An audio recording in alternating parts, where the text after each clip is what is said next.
কতবার? একবার হজ্জে বাইতুল্লাহর দাম কিরকম? এই হজের মৌসুম চলছে এখন, সারা জিন্দেগির সব সেজদা, সারা জিন্দেগির সকল সাদাকা, সারা জিন্দেগির সকল নওয়াফিল একত্রিত করলেও হজ্জে বাইতুল্লাহ সমান হবে না।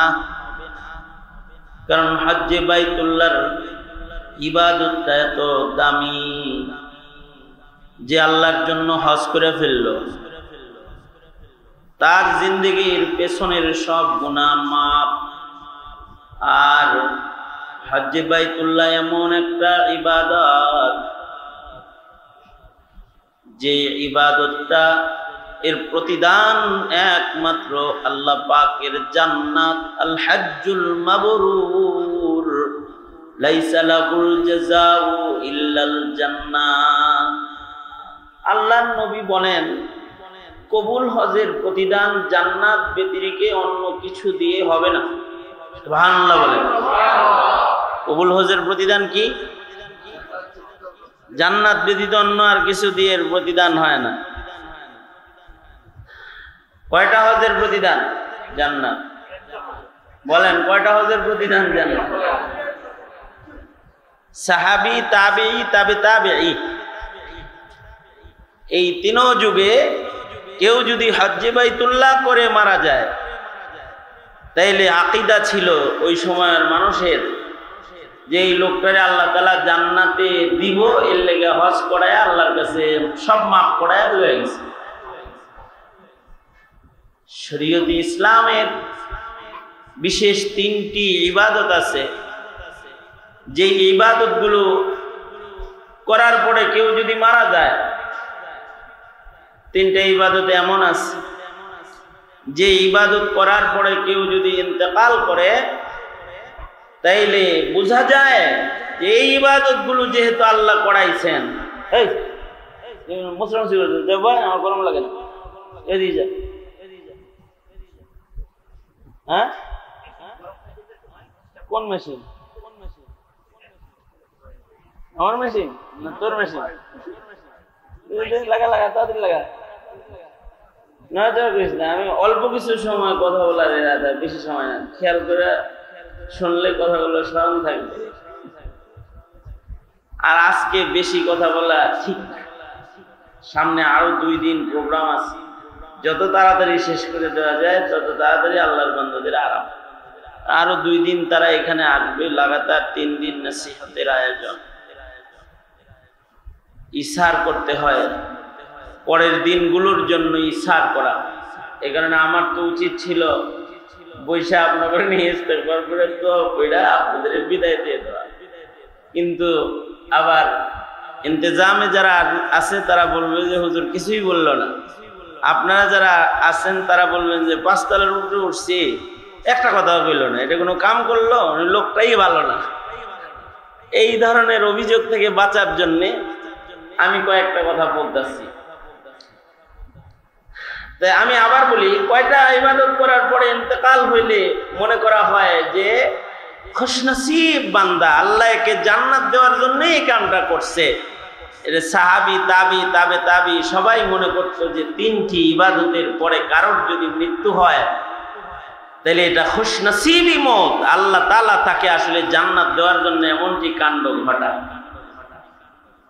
3টা ইবাদতের ভেতরে একটা ইবাদত যেটা চলে গেল, রমাদানের রোজা। কেউ যদি 30 দিন রোজা রাখার পরে ইমাম বুখারীর মতো যদি ঈদের দিন মরে যায়, তাহলে খুশনসিবই মরণ, একেবারে জান্নাতের সার্টিফিকেটওয়ালা মরণ, জান্নাতের সনদওয়ালা মৃত্যু এটা। কারণ আল্লাহর রাসূল কি বলেছেন? আল্লাহর রাসূল বলেছেন, قال رسول الله صلى الله عليه وسلم من صام إيمانا واحتسابا غفر له ما تقدم من ذنبه। আল্লাহর রাসূল সাল্লাল্লাহু আলাইহি ওয়াসাল্লাম বলেন, ঈমানের সাথে ইহতিসাবের সাথে যারা রোজা রাখলো তাদের জিন্দেগীর সব গুনাহ মাফ। রোজার মাস শেষ হয়েছে, গুনাহ সব মাফ হয়েছে, কাফনের ভিতরে ঢুকছে, আসলে আল্লাহর জান্নাতের ভেতরে ঢুকছে। এটা একটা। আর একটা ইবাদত হলো কারোর যদি উমরা নসিব হয়, কেউ যদি বাইতুল্লাহ চলে যায়, কাবা ঘর তওয়াফ করে, সাফা মারওয়ার সাই করে, এটা যদি কারোর সুযোগ হয়ে যায়, তাইলে আল্লাহ যাকে তার ঘরে ডেকে নেওয়ার পরে, উমরা করার পরে যদি কাউকে নিয়ে যায়, তাইলে বোঝা যায় যে আল্লাহ আল্লাহর প্রিয় বানায়া সিল লাগায় আল্লাহর কাছে দান দেয় আর টান দিয়ে নিয়ে যায়, যে আয় আমার কাছে চলে আয় সরাসরি। আর একটা আমল হলো কারোর যদি আরাফার হাজিরা নসিব হয়ে যায়, ইয়াউমুল আরাফাতে, আরাফার মাঠে কেউ যদি চলে যায়, আল হাজ্জু আল আরাফা, কেউ যদি আরাফার মাঠে গেল তাহলে সে হাজি হয়ে গেল, তার জীবনের সব গুনাহ মাফ। রিওয়ায়াতে আছে আরাফার দিনে আরাফার উপর দিয়ে কেউ যদি সওয়ারিতে ঘুমন্ত অবস্থায়ও আরাফা অতিক্রম করে ইয়াউমুল আরাফাতে অতিক্রম করে চলে যায়, তাইলে ওখানে আল্লাহর ক্ষমার দস্তরখানটা এত বিস্তৃত যে এই লোকের জীবনের সব গুনাহ আল্লাহ তাআলা সাথে সাথে মাফ করে দেয়।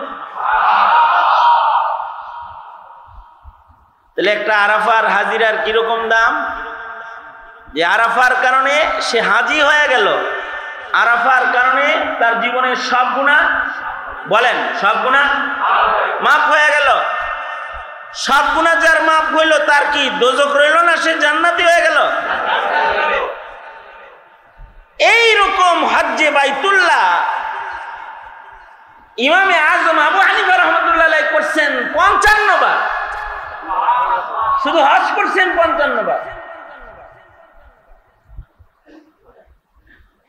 উমরা এগুলোর কোনো হিসাব নাই।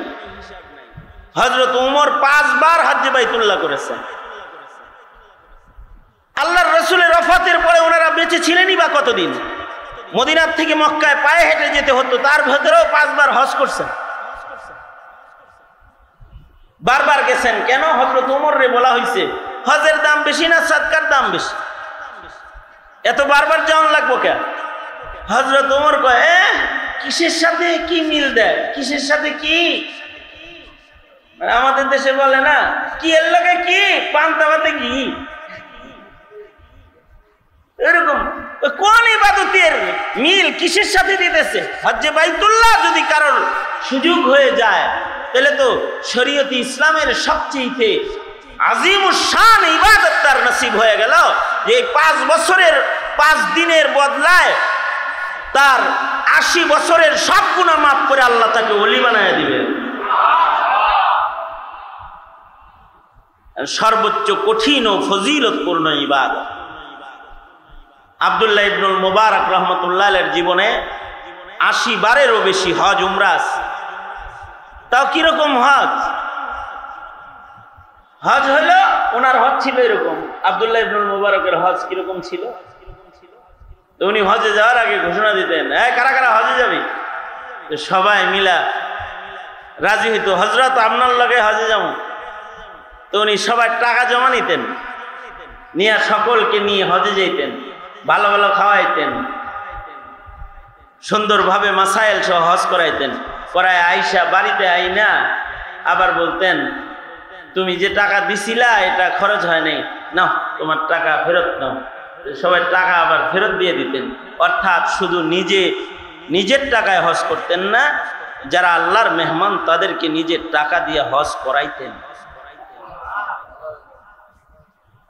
এই উনার 80 বছরের হজ উমরা, 80 বারেরও বেশি হজ উমরা, অথবা ইমামে আজম আবু হানিফার 55 বারের হজ, অথবা সারা জিন্দেগীর ইলমি গবেষণা, মাযহাব দাঁড় করাইছেন, ইলমি খাদামাত সব যদি এক জায়গায় করা হয়, আর আল্লাহর রাসূলের সোহবত উঠাইছে 1 সেকেন্ড, নবীজিরে দেখছে, নবীর সোহবত নিছে, কালেমা পড়ছে, মরে গেছে, আর কোনো সামান তার নাই, এইটুকুই আছে।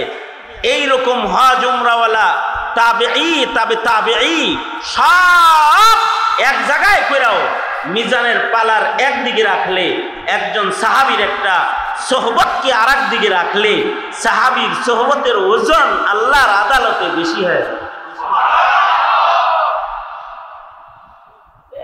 আপনারা আমরা আর নবীর সোহবত তো আর পাইতাছি না, অথবা তাবেঈর সোহবত পাইতাছি না, তাবেঈকেও পাইতাছি না। যারে পাইতাছি তার সামনেও যদি বসি তাহলে এই নেক সোহবতটার মূল্য সামনের জগতে আসা মানুষের, যারা এই নেককারকে পেল না, তাদের হাজার ইবাদতের চাইতে ওই যে যারা পূর্বের জমানার বুজুর্গদেরকে পেয়ে সোহবত উঠায়েছে তার সোহবতের মূল্য সামনের জগতে আসা মানুষের 80 বছরের ইবাদত 90 বছরের ইবাদতের চাইতে অনেক বেশি দামি হয়ে যাবে। সে একটা ভালো সোহবত উঠাইছে। এই জমানায় মাহফিলগুলোতে আপনারা যাদেরকে পান, যে সকল মানুষগুলো আসে, আগামীর প্রজন্ম তাদের হয়তো পাবে না, তাদের ইবাদতের চাইতে আপনাদের সান্নিধ্যের মূল্য বেশি হবে, এটাই প্রমাণ করে।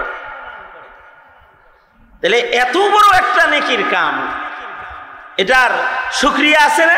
শুকরিয়া কখন করবে? যখন সে এটার মূল্য বুঝবে তখন করবে। মানুষ চোখের কদর করে, চোখের কদর করে না, কানের কদর করে না, দাঁতের কদর করে না। একটা দাঁত যদি নড়াচড়া শুরু করে তাহলে ডেন্টালিস্ট দেখাইতে দেখাইতে মরে যাবে বাচ্চা, ঠিক না? এরকম অবস্থা না? বয়া থাকে। যদি কয় তুমি সপ্তাহে 2 দিন আসবা, এভাবে 3 মাস আইবা, তারপরে দাঁতের চিকিৎসা, এই এক দাঁতের নড়াচড়া ঠিক করার লেগা সপ্তাহে 3 দিন যাইবো আর 2 মাস যাইবো। একজনে দেখি যে গুনা দিয়ে দাঁত বাঁধা রাখছে। কি ব্যাপার, আপনি এরকম বাঁধা রাখছেন? কয়দিন? অনেক দিন। আর কয়দিন রাখতে হইব? আরো কিছুদিন। কিছুদিন মানে 1-8 বছরও লাগতে পারে। এখন অবশ্য তার দাঁতে গুনাটা নাই,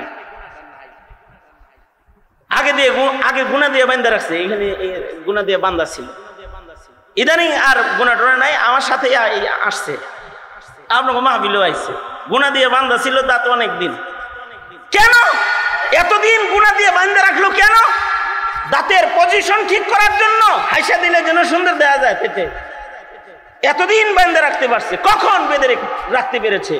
যখন এই দাঁতের কদর সে বুঝেছে, তখন বাঁধা রাখতে পারছে।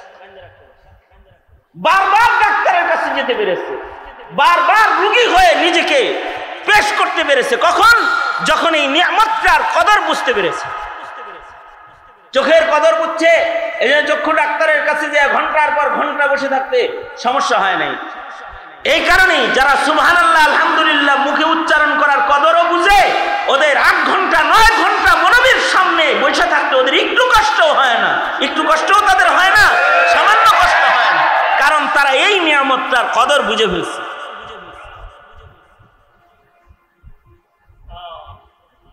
এজন্য আগে তো নিয়ামতের কদর বুঝতে হবে না?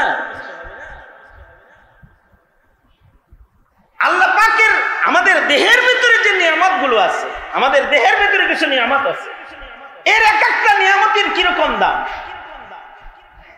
আমাদের এক বুজুর্গ এক মসজিদে গেছেন, যা দেখে মসজিদের এরকম পিলারের সাথে হেলান দিয়ে একজন বয়ে বয়ে ঘুমাইতেছে।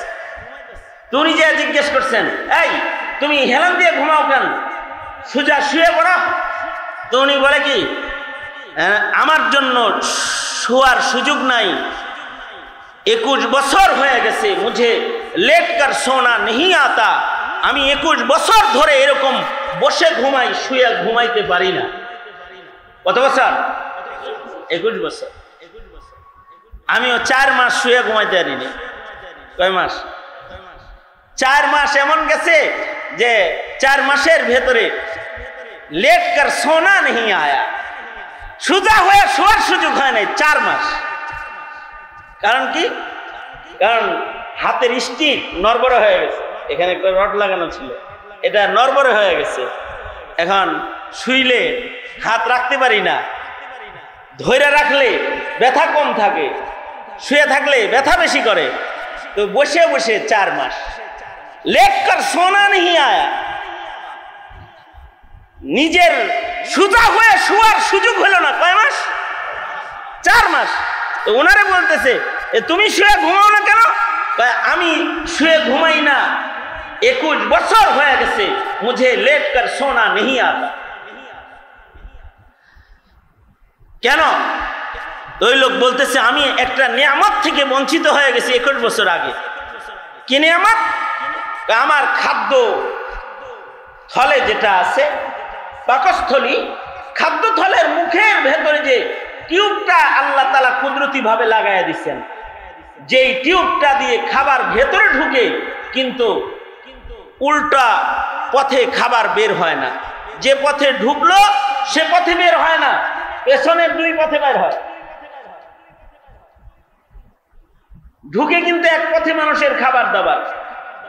অফি আনফুসিকুম আফালা তুবসিরুন এর বিশ্লেষণ করতে গিয়ে ইমাম বুখারী রাহমাতুল্লাহ আলাইহি বলছেন, দেখছো খাও পান করো একটা দিয়া, কিন্তু বাইরে 2টা দিয়া। আল্লাহর অনেক বড় নিয়ামত।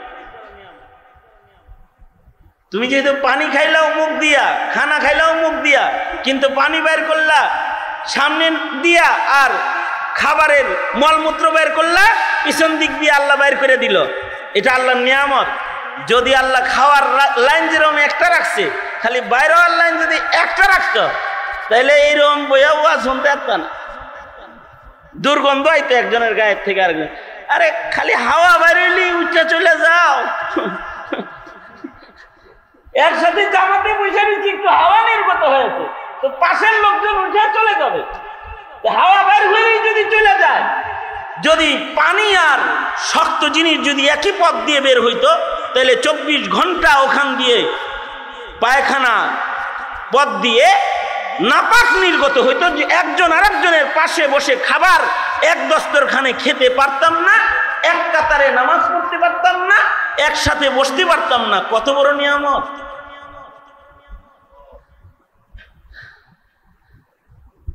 এই তো খাবার যে টিউব দিয়ে ঢুকতেছে আর বাইর হইতেছে অন্য পথে, কিন্তু ওই লোক বলতেছে যে আমার এই খাদ্য থলির এই টিউবটা ছিঁড়া গেছে গা, এই টিউবটা ছিঁড়া গেছে।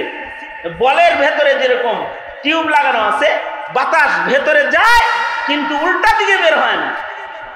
ট্রাকের চাক্কার ভেতরে টিউব আছে, বাতাস ভেতরে ঢুকে ওই পথে বের হয় না। প্রয়োজনে টিউব টায়ার ছিঁড়া বাইরে নেব, কিন্তু এই পথে বাইরে দিচ্ছে না। এইরকম একটা টিউব মানুষের খাদ্য থলির মাথায়ও আছে। এ কারণে খাবার খাওয়ার পরে যদি পেছনের 2 পায়ে বেঁধে মাথা নিচের দিকে দিয়ে লটকায়ও দেওয়া হয়, তাও পেটের খাবার নাক মুখ দিয়ে বের হয়ে আসেন। এই লোক বলে 21 বছর আগে আমার এই টিউবটা ছিঁড়া গেছে, এটার চিকিৎসা নাই। শুধু এই টিউবটা ছিঁড়ে যাওয়ার কারণে আল্লাহ পাকের একটা নিয়ামত আমার হারায় গেছে। এখন আমার 21 বছর যাবত আমার শুয়া ঘুমানো হারাম হয়ে গেছে। জানি না যতদিন বেঁচে থাকবো তো আমার শুয়ে ঘুমানোর সুযোগ হয়তো আর হবে না, কারণ আমি খাবার খেয়ে শুইলে আমার পেটের জিনিস মুখ দিয়া নাক দিয়া বের হয়ে যায়। নাউযুবিল্লাহ। কয়টা নিয়ামত? একটা নিয়ামত। এইরকম অগণিত অসংখ্য নিয়ামত আমাদেরকে আল্লাহ তাআলা দান করছেন। এই সব নাজ নিয়ামত একত্রিত করলেও একটা ইবাদতের সমান হবে না, আর অনেকগুলো ইবাদত একত্রিত করলেও সোহবতের নিয়ামতের সমান হবে না। যার সোহবতের নিয়ামত হাসিল হয়ে গেছে এটা সমান হবে না।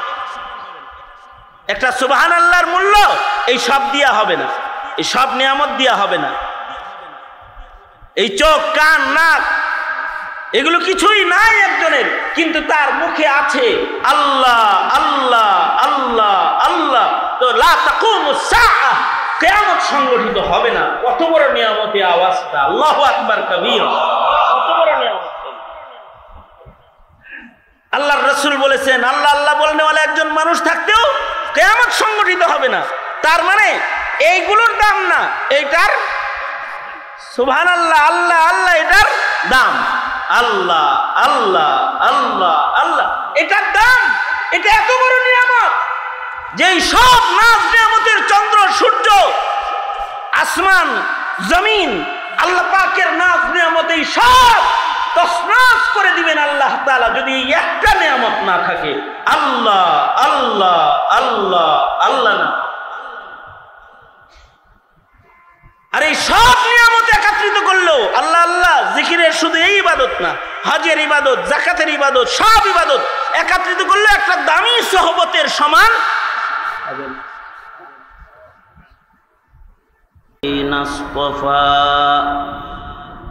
أما بعد فأعوذ بالله من الشيطان الرجيم.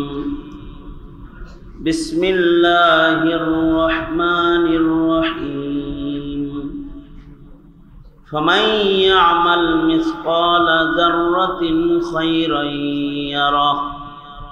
وقال النبي صلى الله عليه وسلم رب عمل صغير تعظمه النية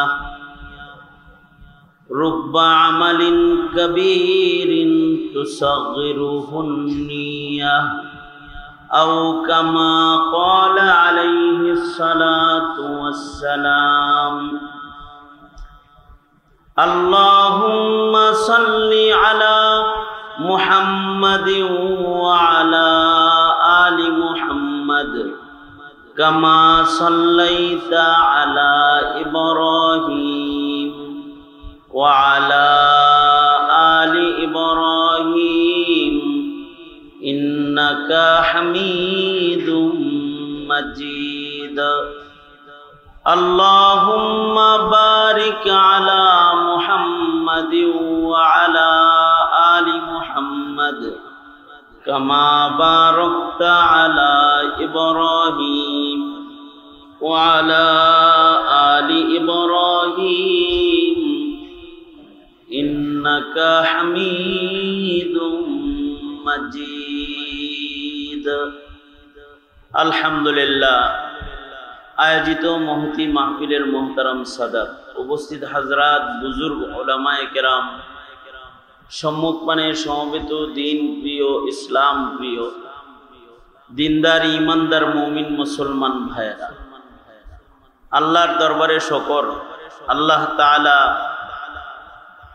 আমাদেরকে দ্বীনি পরিবেশে, দ্বীনি নসিহতের মজলিসে একত্রিত হওয়ার তৌফিক দান করেছেন। কালিমাতুশ শুকর পড়ি আলহামদুলিল্লাহ। বেশ উপরে উঠছেন আপনারা, পাঁচতলার উপরে না? এটা পাঁচতলা না? হ্যাঁ, পাঁচতলা পর্যন্ত উঠতে একটা মেহনত গেছে না? দুর্বল মানুষ যারা, তাদের জন্য ওঠা কঠিন। যারা সিঁড়ি বাইতে যাদের কঠিন, তাদের জন্য উপরে আসা কঠিন।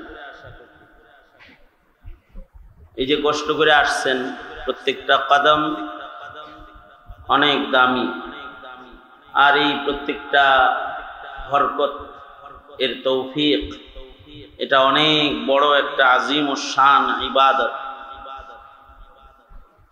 মাহফিলে আসলে পরে তওবা হয়, নেক আমল হয়, রোনা জারি হয়। এই যে প্রত্যেকটা কাজ আমাদের জীবনে কতটা গুরুত্বপূর্ণ, এই প্রত্যেকটা কাজ আমাদের জীবনে সর্বোচ্চ নিয়ামত এবং সর্বোচ্চ গুরুত্বপূর্ণ।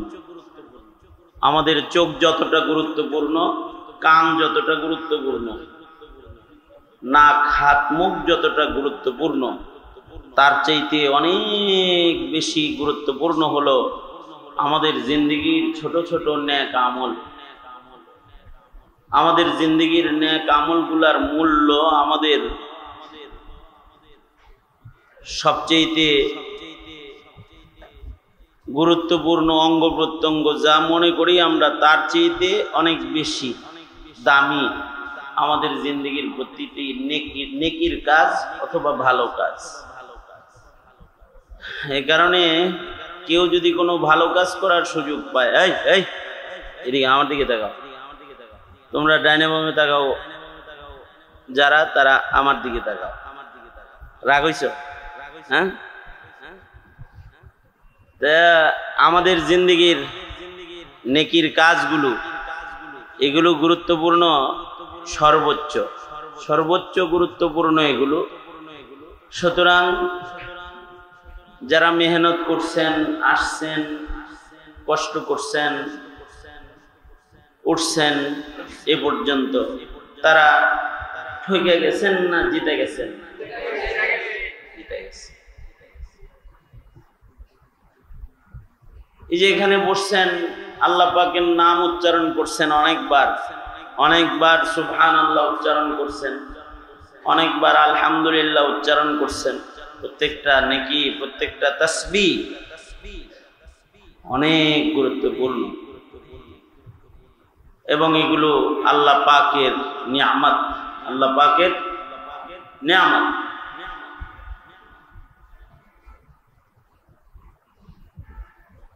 যাদেরকে আল্লাহ তাআলা নেকির কাজ করার সুযোগ দেয়, তাদেরকে আল্লাহ তাআলা সবচেয়ে বড় নিয়ামতটা দিয়ে দেয়।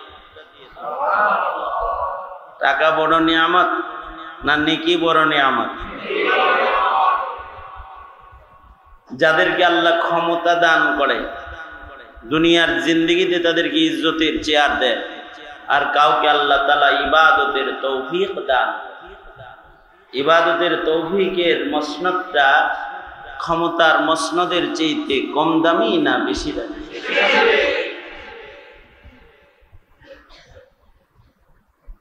যাদেরকে আল্লাহ তাআলা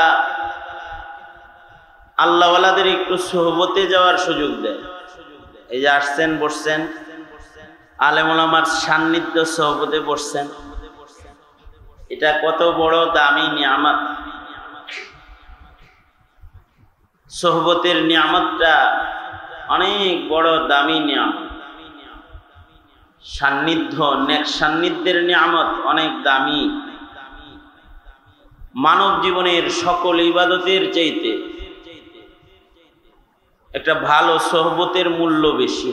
যেমন কেউ নবীজির সান্নিধ্য সোহবত অর্জন করেছে, সান্নিধ্য অর্জন করার পরে সে ইন্তেকাল করেছে, মারা গেছে। আর আরেকজন ৮০ বছর ৯০ বছর ইবাদত করেছে, লাইলাতুল কদর, রমাদানুল মুবারক, হজ্জে বাইতুল্লাহ সব করছে, ইলমি গবেষণার কাজ করছে। যেমন ইমামে আজম আবু হানিফা রাহমাতুল্লাহি আলাইহি বলা হয় উনি রুইয়াতান তাবিঈ, অর্থাৎ রাআ আনাসান, তিনি নবীর সাহাবী হযরত আনাসকে দেখছেন। তাইলে উনি তাবিঈ রুইয়াতান বিল ইত্তেফাক, রুইয়াতান তাবিঈ। ওনার জীবনের ইবাদতের সংখ্যা কিরকম? ওনার জীবনে উনি ৫৫ বার শুধু হজ্জে বাইতুল্লাহ করছেন।